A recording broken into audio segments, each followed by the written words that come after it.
Hey everybody, Stephen Totillo from GameFile with another behind the scenes, behind the story video. I'm taking you behind the scenes, not of my reporting this time, but of my previewing. I guess that's sort of reporting, but previewing of some classic Rockstar games like Bully and Grand Theft Auto San Andreas. This is prompted by some GTA 6 stuff, something I wrote about last week. Sorry, there won't be any big GTA 6 news in this video, although it might reframe how you think about GTA 6 or how you think about Rockstar or sort of where it is in its moment in terms of gaming culture and broader culture.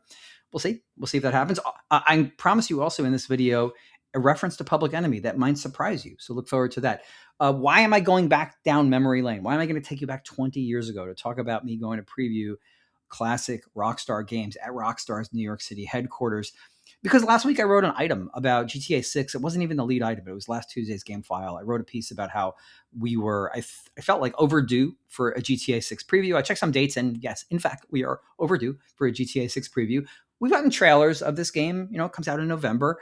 But if you look back to GTA 5, which came out in September of 2013, if you look back at Red Dead Redemption 2, which came out in October of 2018, those are Rockstar's two most recent big games. We've got September and October games, those two. And they each had their first hands-off preview. The press could not play the game, but they could see the game. Rockstar showed them the game. Those previews happened in May of their respective release years. Well, May has come and gone. June has come and gone. If you didn't know, July has also come and gone.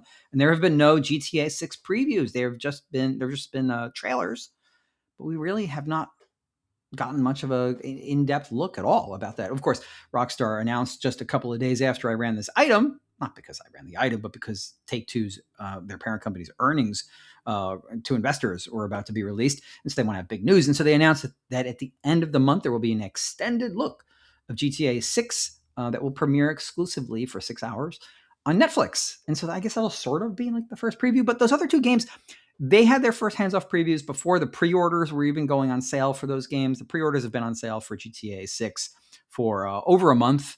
And so I guess they're doing things differently. And the difference between Rockstar now and then is part of what drove me to thinking I should just look back at my old coverage of Rockstar, see what it's like. And two things stood out to me that kind of, one of them didn't surprise me. I kind of knew it. And the other one I sort of forgotten or sort of lost touch with the detail of it. And going back through these previews, some of the things I'm about to share with you really took me back. So the two things that stood out to me, one is Rockstar was much more prolific back then. This one I don't think is that surprising to people. The whole one of the main reasons that people are so excited about GTA 6 is because there hasn't been one in a long time, and people are curious. Oh, I finally get to play a big Rockstar game again. GTA, we haven't had one of those in 13 years. And Rockstar was putting out a lot of games. And so you'll hear that I was going to Rockstar's offices multiple times in 1 year to check out multiple games. They just were putting out more stuff at the time, partially because of how their studio was structured. They've always had a lot of teams, but those teams used to work on separate games. Those teams now all work on the same game together, basically. The other thing that stood out to me going back through these was just how dangerous the studio seemed, how much of a kind of like a bad boy studio, like a rogue element of society. They were, I think, partially they cultivated that, and partially that was kind of brought upon them by the outrage around their games. And that was the part that I sort of technically knew that and remembered that.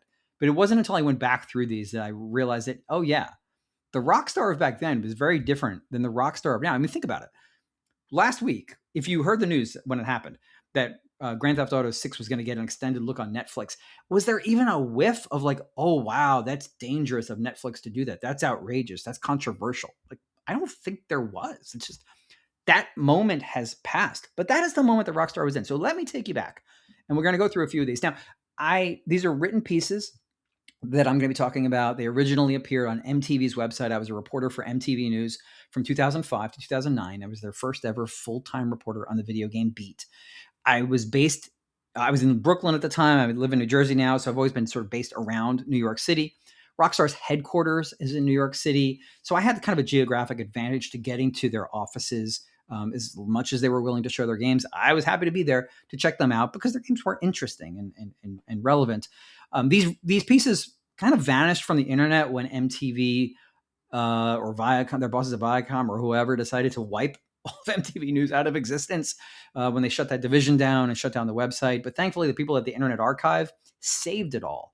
And so there's a collection, an MTV News collection, and I was able to go back through that on the Internet Archive, and I was able to rediscover some of my old reporting. And so I will have links to these articles that I mentioned in in a GameFile piece. If you're not reading this on GameFile, if you're, say, watching it on YouTube, there'll be a link to the GameFile piece, and it'll give you links to all of these pieces, along with like chunky excerpts, so you can read more of what I was writing at the time. So the kind of standout thing that I had remembered, and I don't have a written piece for this, but the standout thing that I'd remembered about how Rockstar showed their games and what was different in terms of what they did versus everybody else, was that I went to see this one, Grand Theft Auto San Andreas. It must have been 2004, before I was even actually working for MTV News, come to think of it. I don't know, did I write about it for anybody? I don't know, but they let me in to see it. And the first thing they showed me wasn't the game. It was a video, like a montage of their cultural influences for the game, or at least the ones they wanted me to be thinking about.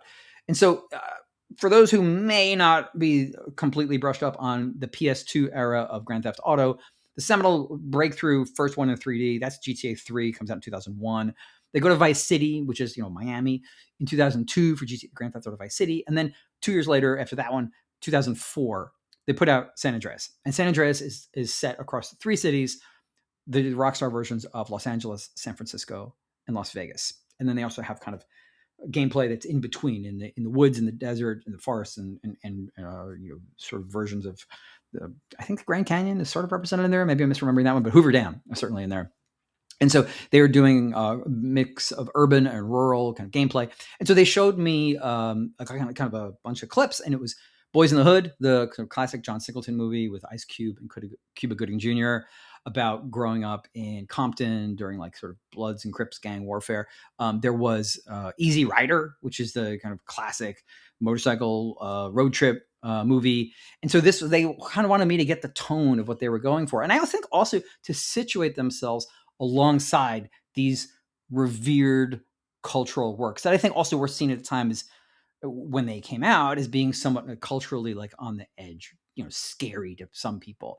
And that's very consistent, as I was kind of remembering, with kind of how Rockstar was seen at the time. By the time I was seeing San Andreas, there had been, I think, some outrage or shock over some of the content in GTA 3, GTA Vice City, the beginning of talk about are GTAs, like Doom before it, going to be blamed for societal violence and for school shootings and for glorification of guns and whatnot. And there were people like the lawyer Jack Thompson, who was crusading against Rockstar Games. So that kind of stood out to me, like how they tried to situate themselves. And so I would go to their offices in downtown New York City for San Andreas, and then for these other games. They had this room with these comfy black couches, and you'd sit in them, and they'd turn the lights down, and you'd see the games. So the first one I'm going to tell you about, I'm actually not in that room. It's May 4th, 2006, and we are just a few weeks away from the release of kind of the most unexpected debut title for Rockstar on what is then the new generation of consoles, the 360, the PS3. And it's Rockstar Games presents Table Tennis. Yes, they make a ping pong game as their entree into that generation of consoles. And they rent out, I describe it as a 100-foot long, high ceiling apartment that belongs to a Dutch photographer. It's in downtown New York City. And they have set up TVs and consoles all running Rockstar Presents Table Tennis there. And they're inviting media there. They're inviting I guess the influencers of the day, rappers and other musicians, and just kind of New York City, I guess, like minor celebrities and what have you.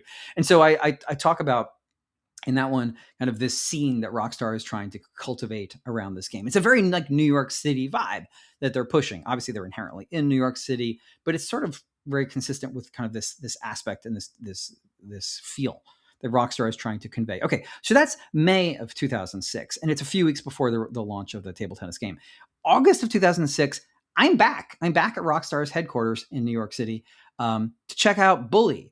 And so we talk about kind of like Bully and just Rockstar in general having this reputation of being a bit like societally dangerous. And sure enough, like my preview of Bully begins with me talking about how like there's like people who've been trying to picket Rockstar over this game. Rockstar has brought in somebody who is like a bullying expert to actually check the game out, and he's now like giving like positive quotes about the game. It's pretty wild. So they have another reel for me to watch before that one, and this time they have clips of Rushmore and Napoleon Dynamite. If you're at all thinking about these as like ways for Rockstar to say, hey, maybe we should be accepted in society, even if we're, on the edge. Think about the kind of movies they're showing. Like nobody's like scandalized that Rushmore exists or Napoleon Dynamite exists. And at the time, like Bully was seen, I think, by its critics, by its attackers, before it even came out, as, oh, this is going to be Rockstar glorifying violence in high schools. It's like an open world game about growing up and being in high school, but turns out to not be anything like what the people were thinking. Now here comes the Public Enemy reference, because, and I've forgotten this. This is delightful to be reminded of this. I'm there, and there are Rockstar publicists in there with me, and one of them says, Rockstar is often portrayed as doing a certain kind of game, guns or crime, but what we do is find narratives and situations, stories, and we try to make a game out of it. And who is telling me this? Who is telling me this about Rockstar? None other than Harry Allen. Now, some of you just thought of the words media assassin in your brain, and others are like, what are you talking about? Harry Allen was a seminal part of Public Enemy, the breakthrough rap group from the late 80s and early 90s. And they continue, by the way. They're playing in a MetLife Stadium tomorrow, I think, opening for Guns N' Roses. So they're still doing their thing.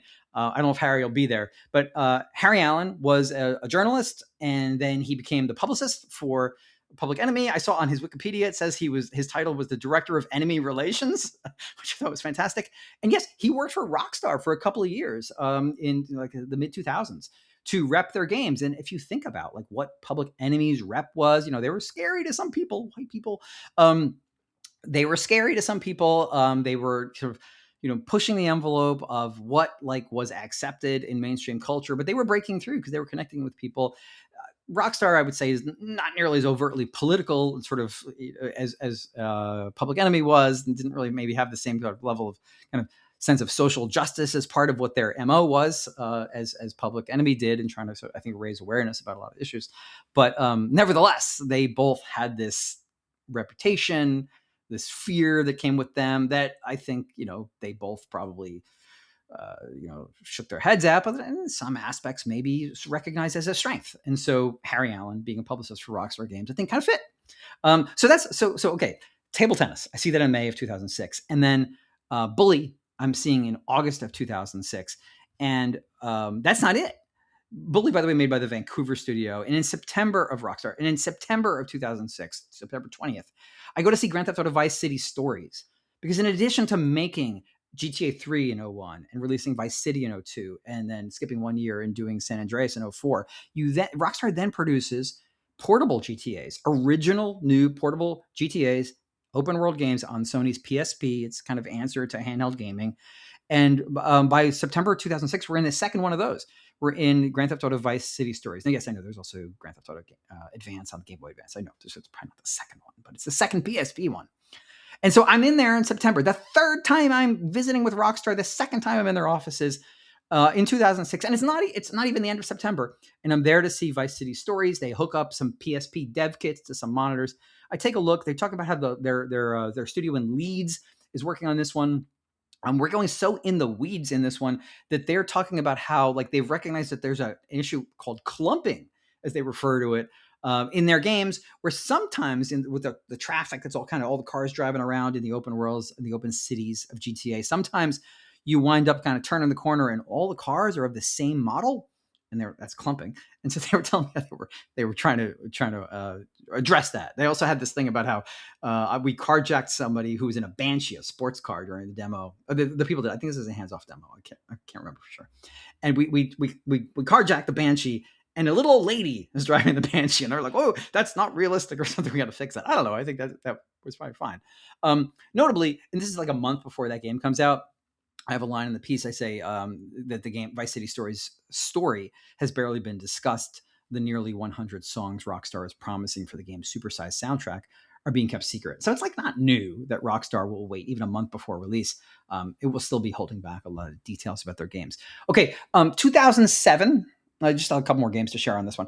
2007, I'm seeing Manhunt 2. And this one was interesting because talk about Rockstar's rep. Manhunt 2, which was supposed to be for the PS2 and the Wii with its motion control, is initially kind of de facto banned from sale. Mid-2007, the ESRB, the folks who rate video games, they give that game an AO, an adults only rating. Now, this is before the era of digital distribution of console games. So the only way that Rockstar and its parent company Take-Two are going to sell Manhunt 2 is they're going to sell it in boxes on store shelves. But physical store retailers, they don't sell AO games at the time. Even now, I don't think they would shelve it.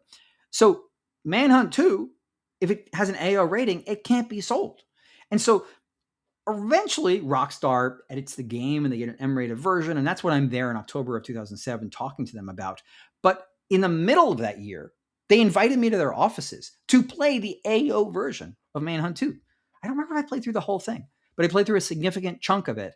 And I wrote a piece for MTV News about checking out the AO version. Like, this is, again, think about Rockstar really being this like renegade video game company, scandalizing people, scaring people, and then using the press and these opportunities with the press to, I think, simultaneously show they're not as scary as maybe purported to be, but also maybe to still like show some of that edge and still show some ways how they might shock people. So that's 07, 2008. GTA 4 has been delayed by that point. I think it was supposed to come out in late 2007, and it comes out in 2000. It comes out in 2008 in April. And so in January, I'm interviewing Rockstar, and we're doing like a whole kind of like kind of walkthrough of how that game works. I'm talking to one of the head executives at the time, a guy named Geronimo Barrera. He hasn't been there for quite some time, but he was the VP of product development. And he actually acknowledges to me that the PS3, like difficulty developing for the PS3, was one of the things that slowed them down in terms of hitting their release date. So that's, he's like played a role. I'm there in 2000. I'm there in January 2008, and I get like a lengthy look through of the game, and they're showing me. Again, bear in mind, this is like 3 months before release. And they're like, I'm learning that like, oh, now when you get in cars, they have a GPS and you have a little line that goes on the minimap. We take this stuff for granted because it's in all driving games now. But to have a little minimap like pathway drawn for you is novel at the time. You get into the fancier cars in GTA 4, and the GPS actually has a voice-activated GPS. It's not just sort of you seeing the line drawn. They show me how the police wanted system has changed. This level of granularity I'm getting about GTA 4 3 months before release. What are you, August, September, October, November? We're kind of almost there. I bet maybe this extended look will cover some of that. March of 2008, just 2 months later, I'm back. And this time I'm able to go hands-on with the game. I'm able to write about how like the controls feel better, like notoriously. Like I remember playing Vice City. I was always like misaiming. I would try to shoot one person, I'm shooting the other person. They now are allowing you to like lock on a target and then flick to the other targets. We're sort of playing around in the game, and that's a hands-on preview in March of 2008. And then in April, like a few weeks before release, I'm back there a third time to this time to go hands-on with multiplayer, where they're talking about how, this is not tacked on multiplayer. We think people are going to love playing GTA multiplayer for a long time to come. Oh, they sure wound up being into that. Maybe not so much for GTA 4, but the game that came beyond. So, yeah, like I continued to go to Rockstar's offices to try out other games that came out after that. But I wanted to go through this just to kind of talk about those experiences and how different a vibe it was around Rockstar at the time, and to think about just how much things have changed culturally and societally, that there is no era of controversy now around GTA 6. And maybe that plays a role as to why they don't feel the need. Maybe it's not so much just that these games sell themselves, but maybe they feel less the need to explain themselves as they did back then. Anyway, that's your trip back down memory lane. I hope you enjoyed it. I will be back with more behind the story videos at some point. I had to take a little bit of time off because I had a family vacation. Also, if you're into GameFile and you're into my coverage, go check out gamefile.news to read my articles. Subscriptions to GameFile, annual subscriptions, are 23% off this week. So you can look for that offer. You can go to gamefile.news/summer sale 3, the number 3, to find that out. But thanks for watching. Be back soon. Take care.